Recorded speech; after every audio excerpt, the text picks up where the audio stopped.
Hello everyone, আসসালামু আলাইকুম। সবাই কেমন আছেন? আশা করি অনেক ভালো আছেন। আজকে আমি মুরগির মাংস কষা কষা রান্না করব। এই জন্য আমি কড়াইতে পরিমাণ মতো তেল দিয়ে দিলাম। আদা, রসুন আর পেঁয়াজ একসঙ্গে ব্লেন্ডার করে নিয়েছি, সেটা দিয়ে দিলাম।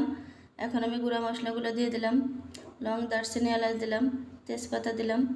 এখন আমি মশলাটা সুন্দর মতন ভেজে নেব। সামান্য পরিমাণ পানি দিয়ে দিলাম মশলাটা কষানোর জন্য।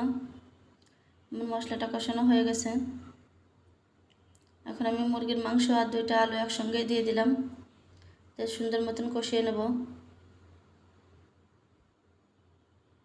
এখন আমি ঢাকনা দিয়ে কিছুক্ষণ রান্না করে নেব। কিছুক্ষণ রান্নার পর এখন আমি আবার একটু নেড়ে দিলাম। মাংসটা আমি বেশি ঝোল রাখবো না, এই জন্য আমি সামান্য পরিমাণ ঝোলের পানি দিয়ে দিলাম।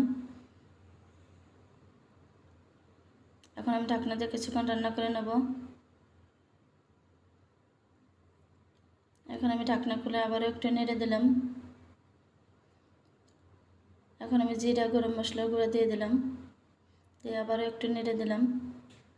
আমার রান্নাটা হয়ে গেছে বন্ধুরা, দেখতেই পারছেন মাশাআল্লাহ কালারটা কতটা সুন্দর এসেছে। আল্লাহ হাফেজ।